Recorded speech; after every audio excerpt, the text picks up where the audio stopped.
Hi everyone, welcome to स्वरूप academy. मैं चंदन प्रसाद। आज की इस वीडियो में जो हम लोग चर्चा करेंगे झारखंड +2 झारखंड टीजीटी के लिए जो इकोनॉमिक्स है, अर्थशास्त्र है, उसके क्या सिलेबस है, उस पर हम लोग संपूर्ण चर्चा करेंगे। साथ ही हम लोग एग्जाम के पैटर्न को भी समझेंगे। जैसा कि आपको पता होगा कि इसकी जल्दी वैकेंसी आने वाली है, तो इसमें जितने भी टॉपिक्स हैं उन सभी का एनालिसिस करेंगे और साथ ही आपकी क्या स्ट्रेटजी होनी चाहिए उन सभी पर भी हम लोग बात करेंगे। तो चलिए हम लोग सेशन को स्टार्ट करते हैं। उससे पहले जो भी छात्र हमारे इस चैनल पर नए हैं, चैनल को सब्सक्राइब कर लीजिएगा, जिससे कि आने वाले जितने भी वीडियोस हैं उसकी नोटिफिकेशन आपको मिलती रहे। साथ ही लाइव सेशन भी हमारे इस चैनल पर लिए जाते हैं, तो उसकी भी नोटिफिकेशन आपको मिल सके, और साथ ही बेल आइकन को भी प्रेस कर दीजिएगा। इसके अलावा वीडियो को लाइक और शेयर जरूर कीजिएगा। अर्थशास्त्र के लिए पीजीटी के लिए नया बैच प्रारंभ होने वाला है, जो कि आने वाले 5 मार्च को ये नया बैच प्रारंभ होगा। 5 मार्च को ये बैच प्रारंभ हो रहा है। तो जो भी छात्र इसमें जुड़ना चाहते हैं आप इसमें ज्वाइन कर लीजिए। इसमें आपको संपूर्ण पीजीटी की तैयारी कराई जाएगी, जिसमें कि आपको संपूर्ण लाइव क्लासेस लिए जाएंगे और ये ऑफलाइन क्लासेस के जैसा आपको उपलब्ध कराए जाएंगे, जिससे कि आप डाउट्स क्लासेस के दौरान भी ऑफलाइन के जैसा आप पूछ सकते हैं। इसके अलावा हर एक क्लास का आपको रिकॉर्डिंग मिलेगा, जिसकी वैलिडिटी 1 ईयर रहेगी। मतलब कि ये रिकॉर्डिंग की जो वीडियोस है 1 ईयर तक आपके पास रहेगी। इसके अलावा क्लास नोट्स आप साथ ही इसमें टेस्ट सीरीज वगैरह chapter wise test series complete आपको उपलब्ध कराए जाएंगे। इसके अलावा जो भी छात्र टीजीटी जो हाई स्कूल है उसके लिए भी बैचेस प्रारंभ हो चुकी है। इसका हमने पहले ही आपको अनाउंस कर दिया था कि टीजीटी की बैच प्रारंभ हो चुकी है और बहुत सारे छात्र उसमें ऑलरेडी जुड़ चुके हैं। तो अभी तक आपने अगर टीजीटी का ज्वाइन नहीं किया है तो ज्वाइन कर लीजिएगा। ये सारी क्लासेस हमारे जो स्वरूप लर्निंग ऐप है उसे पर चलता है, जिसे आपको गूगल प्ले स्टोर से डाउनलोड करना है, जिसका लिंक भी डिस्क्रिप्शन में दिया हुआ है।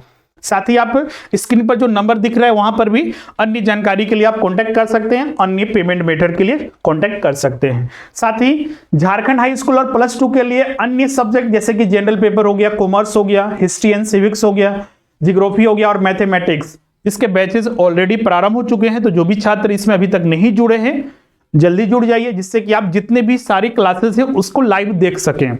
इससे क्या होगा कि आपकी अगर अभी से तैयारी चलेगी तो आपको एग्जाम तक कोई भी टेंशन नहीं रहेगा और आप सही से अपनी तैयारी को संपूर्ण कर पाएंगे। चलिए आज का हम लोग सेशन जो है, जो हम लोग को बात करना है इकोनॉमिक्स पर, हम लोग को बात करना है पीजीटी इकोनॉमिक्स।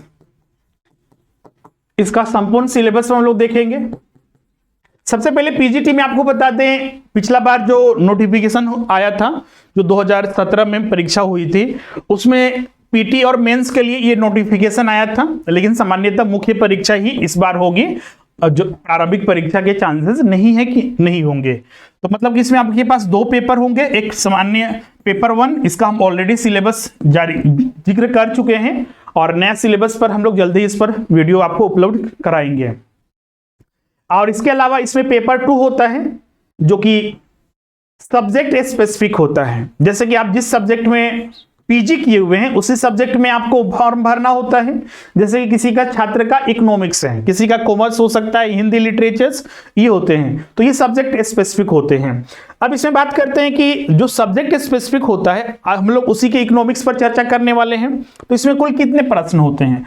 तो इसमें कुल जो होते हैं 150 प्रश्न जो है वो पूछे जाते हैं, 150, और हर एक प्रश्न जो होता है वो 2 अंकों का होता है। मतलब कि कुल जो है ये 300 अंक का होता है।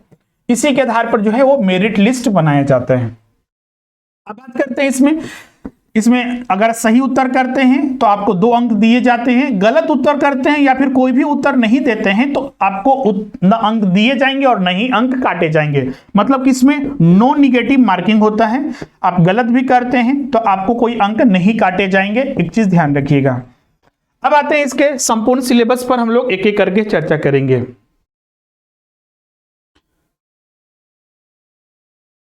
अब हमने यहाँ पर अर्थशास्त्र जो है इकोनॉमिक्स है उसके सिलेबस को 4 भागों में हमने यहाँ पर डिवीजन किया हुआ है। आगे हम आयोग के जो सिलेबस है, चूंकि ये परीक्षा जो है वो जेएसएससी के द्वारा लिया जाता है और जेएसएससी ने इसके लिए सिलेबस ऑलरेडी पहले ही जारी कर चुका है, तो उसी को हमने ये 4 भागों में बांटा है, जिसमें कि व्यष्टि अर्थशास्त्र है, माइक्रो इकोनॉमिक्स, समष्टि अर्थशास्त्र, मैक्रो इकोनॉमिक्स, भारतीय अर्थव्यवस्था जो कि इंडियन इकोनॉमी है, और झारखंड की अर्थव्यवस्था, इकोनॉमी और झारखंड। तो ये 4 सेगमेंट में पूरे को बांटा गया है। अब सवाल उठता है कि क्या ये कोई स्टैंडर्ड बुक को फॉलो करता है? तो बिल्कुल ऐसा नहीं है। सिलेबस में निर्धारित कर दिया गया है 15 टॉपिक के माध्यम से कि क्या क्या आप लोग को और किन किन टॉपिकों को ध्यान में रखना है। किसी एक स्पेसिफिक बुक के आधार पर आप इसकी तैयारी नहीं कर सकते हैं, क्योंकि इसके लिए आयोग ने सिलेबस जारी किया हुआ है। उसी के आधार पर हमारे अपनी रणनीति होनी चाहिए और हम उसी के अकॉर्डिंग चले। हमारी क्लासेस भी है, उसी के अकॉर्डिंग आपको उपलब्ध कराए जाते हैं, जिससे कि आप परीक्षा में ज्यादा से ज्यादा प्रश्नों को सही कर सके और ज्यादा से ज्यादा मार्क्स ला सके। अब आयोग के द्वारा जो 15 टॉपिक जारी किया गया, इन 4 विषयों को शामिल करते हुए वो कौन कौन से टॉपिक्स हैं उनको एक एक करके हम लोग देखते हैं। जैसे कि यहां पर पहला टॉपिक में आप देखिएगा तो अर्थव्यवस्था का ढांचा, जो भारतीय अर्थव्यवस्था का ढांचा है, जो विभिन्न सेक्टर हैं, जो विभिन्न फीचर्स हैं, भारतीय अर्थव्यवस्था की जो विशेषताएं हैं, उन सभी के बारे में, मतलब भारतीय अर्थव्यवस्था के बारे में पूरा हम लोग को पढ़ना है, इन चीजों के बारे में। उसके बाद राष्ट्रीय आय, जो नेशनल इनकम है उसका लेखीकरण जो है, अकाउंटिंग है, नेशनल इनकम अकाउंटिंग है, उनके बारे में पूरा हम लोग को अध्ययन करना है, जिसमें कि जीडीपी, जीएनपी, एनडीपी, एनएनपी निकालने से लेकर उनके जो विभिन्न मेथड हैं और उससे रिलेटेड जो विभिन्न टर्म्स हैं, उन सभी के बारे में हमें संपूर्ण जानकारी होनी चाहिए। और जो सीएसओ के द्वारा जो कैलकुलेट किया जाता है नेशनल इनकम, वो पूरी हमें जानकारी पता होना चाहिए। उसके बाद जो आर्थिक विकल्प है, जो इकोनॉमिक चॉइसेस, जिसमें कि हम लोग कंज्यूमर बिहेवियर, उपभोक्ता व्यवहार के बारे में अध्ययन करते हैं, जिसमें कि उत्पादक व्यवहार और बाजार के जो विभिन्न रूप हैं, जो फॉर्म्स ऑफ मार्केट हैं, उन सभी के बारे में हमें पता होना चाहिए। उसके बाद इन्वेस्टमेंट संबंधी जो निर्णय है, डिसीजन है, इन्वेस्टमेंट रिलेटेड डिसीजंस, निवेश संबंधी जो निर्णय है, तथा आय और रोजगार का जो निर्धारण करते हैं, जिसमें कि आय, इनकम, डिस्ट्रीब्यूशन, वितरण और वृद्धि के जो समृद्ध आर्थिक प्रतिरूप हैं, उनको शामिल करते हुए इनके बारे में पूरा अध्ययन करना है। इसके बाद बैंकिंग व्यवस्था में आ जाए तो भारत में बैंकों की शुरुआत से लेकर, मतलब कि इसमें अध्ययन करना है तो हर एक को, जैसे कि बहुत सारे छात्र देखिएगा इसमें सर ये टॉपिक नहीं है कि भारत में, मान लीजिए हम बैंकिंग का ही एग्जाम्पल लेते हैं कि ये टॉपिक्स में नहीं लिखा हुआ है कि वाणिज्यिक बैंक के बारे में पढ़ना या फिर नहीं पढ़ना है। अगर बैंकिंग व्यवस्था लिखा है मतलब कि वो पढ़ना ही है, और जो स्पेसिफिक लिखा हुआ है उस पर ज्यादा फोकस हम लोगों को करना है। क्लियर है? तो बिना एक आप भारत में बैंकिंग के इतिहास को बिना जाने हुए आप इसको कैसे पढ़ सकते हैं? अगर हम केंद्रीय बैंक की ही बात करें तो इतिहास तो जानना ही पड़ेगा। तो ये एक स्वाभाविक जो है, जो कि आपको ध्यान में रखना है। इसके अलावा जो साख संबंधी उसकी नीतियां जो है, सीधा सा मॉनेटरी पॉलिसी, जो केंद्रीय बैंक की जो भूमिका है वो हमें पता होना चाहिए। साथ ही यहाँ पर देखिएगा एक नया चीज आपके लिए हो सकता है शामिल किया गया हो, झारखंड के जो वाणिज्यिक बैंक है, क्योंकि वाणिज्यिक बैंक है जो पूरे भारत में संचालित होते हैं। झारखंड में बहुत सारे जो बैंक है, जो उसके विभिन्न ब्रांचेज है, यहाँ पर भी संचालित हैं। तो उनकी जो क्रियाकलाप है उन सब के बारे में हमें पता होना चाहिए। उनकी जो विभिन्न लीडिंग बैंक है और जो अन्य विशेषताएं हैं वो सभी हमें पता होना चाहिए लेटेस्ट अपडेट के अनुसार। इसके बाद हम लोग अगर 5वें टॉपिक की बात करें तो इसमें टैक्स के दिया हुआ है। टैक्स वही आपका प्रत्यक्ष और अप्रत्यक्ष कर, डायरेक्ट और इनडायरेक्ट टैक्सेस के बारे में पूरी जानकारी होनी चाहिए। साथ ही बजट के बारे में हमें पूरी जानकारी होनी चाहिए। राजकोषीय नीति का ही भाग है बजट और टैक्स वगैरह। तो ये पूरा हमें फिजिकल पॉलिसी के उद्देश्य और इसकी जो साधन है, जो विभिन्न साधन है, वो हमें पता होना चाहिए। उसके बाद 6ठा टॉपिक जो है वो अंतरराष्ट्रीय व्यापार है, इंटरनेशनल जो है ट्रेड। इंटरनेशनल ट्रेड के अंतर्गत जो प्रशुल्क पद्धति है, जो विनिमय दर है, एक्सचेंज जो रेट है, अदायगी शोध, अंतरराष्ट्रीय मुद्रा एवं जो बैंक संस्थान है, जैसे कि अंतरराष्ट्रीय व्यापार में बहुत सारे अंतरराष्ट्रीय वित्तीय संगठन है। सीधा सा उसका मतलब है IMF हो गया, वर्ल्ड बैंक हो गया, ADB हो गया, उन सभी के बारे में हमें अध्ययन करना है। उसके बाद जो 7वां जो टॉपिक्स है वो है भारतीय अर्थव्यवस्था संदर्भित। भारतीय अर्थव्यवस्था संदर्भित क्या है? तो इसमें जो अर्थनीति के निदेशक सिद्धांत जो है, योजनाबद्ध जो वृद्धि है, मतलब कि जो योजनाएं वगैरह है, उन सब के बारे में, भारत में नियोजन जो हम लोग पढ़ते हैं उन सभी के बारे में, और जो नीति के निदेशक सिद्धांत है उनके बारे में भी हमें पता होना चाहिए। साथ ही जो वितरण न्याय है, जिसमें कि गरीबी का उन्मूलन, गरीबी और भारत में गरीबी के कारण उसका उन्मूलन, भारतीय अर्थव्यवस्था का संस्थागत ढांचा, जिसमें कि संघीय शासन ढांचा है, यहाँ पर संघीय व्यवस्था है। इसके अलावा कृषि, औद्योगिक क्षेत्र, सार्वजनिक और निजी क्षेत्र, मतलब कि आप यहां पर देख सकते हैं तीनों सेक्टर को एक ही पॉइंट में शामिल कर दिया गया। बहुत सारी चीज को स्टूडेंट समझ नहीं पाते हैं सर कि उतना तो डिटेल नहीं है, लेकिन तीनों इसमें शामिल हो गया। प्राइमरी मतलब कृषि क्षेत्र और संबंधित जो औद्योगिक क्षेत्र हो गया और सेवा क्षेत्र हो गया, उनको शामिल किया गया है। इसके अलावा राष्ट्रीय आय, उसका क्षेत्रीय और जो क्षेत्रीय वितरण कहां और कितना है, मतलब कि क्या क्या, क्योंकि राष्ट्रीय आय का जो निर्धारण होता है तीन क्षेत्रों को मिलाकर ही बनता है राष्ट्रीय आय, प्राइमरी सेक्टर, सेकेंडरी सेक्टर और सर्विस सेक्टर। तो आखिर कहां किन किन क्षेत्रों में कितना कंट्रीब्यूशन है राष्ट्रीय आय में, किस क्षेत्र का, उन सब के बारे में हमें पता होना चाहिए। उसके बाद फिर हम लोग कृषि पर बात करें। कृषि उत्पादन, जिसमें कि कृषि जो विभिन्न नीतियां हैं, भारत में जो भूमि सुधार किया गया, जो प्रौद्योगिकी परिवर्तन हुआ, टेक्नोलॉजिकल जो रिफॉर्म्स हुआ, औद्योगिक क्षेत्र से जो सह संबंध है, क्योंकि देखिएगा प्राइमरी सेक्टर और सेकेंडरी सेक्टर एक दूसरे से जुड़ा हुआ है, क्योंकि हम लोग सेकेंडरी सेक्टर में, द्वितीय क्षेत्र में जो एक नया प्रोडक्ट बनाते हैं वो प्राइमरी सेक्टर्स का ही हमें रॉ मटेरियल एक कच्चे माल के रूप में हमें प्राप्त होता है। तो ये जो संबंध है उसके बारे में। उसके बाद औद्योगिक जो उत्पादन है, जिसमें कि जो औद्योगिक नीति है, भारत आजाद होने के बाद भारत सरकार के द्वारा औद्योगिक क्षेत्र में वृद्धि करने हेतु विभिन्न सालों में एक रोड मैप बनाया गया। रोड मैप का मतलब सीधा सा नीतियां बनाई गई, औद्योगिक नीति जिसे कहा गया, उन सब के बारे में, मतलब कि भारत आजाद होने के बाद से अभी तक जितनी भी औद्योगिक नीतियां हैं उन सब के बारे में। अब बहुत सारे छात्र इसमें भी कंफ्यूज करते हैं कि सर हमें पहली औद्योगिक नीति पढ़नी है, दूसरी पढ़नी है, या फिर वर्तमान वाले पढ़ने हैं, सिर्फ पढ़ के चले जाएंगे हो जाएगा। बिल्कुल नहीं, यहाँ पर कोई स्पेसिफिक नहीं कहा गया है। आपसे ये अपेक्षा की जाती है कि भारत में जो विभिन्न औद्योगिक नीतियां लाई गई है, हाँ ये चीज हम लोग कर सकते हैं कि मान लीजिए भारत आजाद होने के बाद विभिन्न नीतियां लाई गई, हो सकता है कि सारे आप संपूर्ण विवरण स्टडी ना करें, लेकिन हाँ सभी के बारे में जानकारी होनी चाहिए कि हाँ कि ये सारी नीतियां समय समय पर लाई गई, उसमें ये प्रमुख ऑब्जेक्टिव थे इस नीतियों का, इन जो पॉलिसीज हैं, औद्योगिक इंडस्ट्री पॉलिसीज है उनके ये, और वर्तमान में जो चल रही है उसके बारे में पूरा डिटेल में अध्ययन कर लीजिए, ये ज्यादा अब तर्क संगत रहेगा। उसके बाद सार्वजनिक और निजी क्षेत्र, क्षेत्रीय वितरण हो गया, एकाधिकार जो प्रथा है, मोनोपोली, नियंत्रण और एकाधिकार। 10वां टॉपिक जो है कृषि उत्पादों और औद्योगिक उत्पादों के मूल्य निर्धारण संबंधी जो नीतियां हैं, अधिप्राप्ति और सार्वजनिक वितरण। 11वां जो है वो बजट की प्रवृत्ति और राजकोषीय वितरण। 12 जो है मुद्रा और साख प्रवृत्तियां और बैंक जो नीति, बैंक व्यवस्था और वित्तीय जितनी भी संस्थाएं हैं।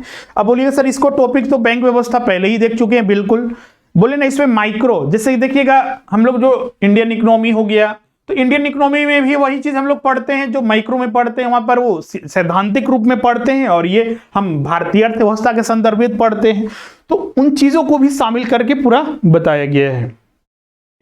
इसके बाद विदेशी व्यापार हो गया, ये विदेशी व्यापार है, सिलेबस हिंदी में ही जारी किया गया आयोग के द्वारा।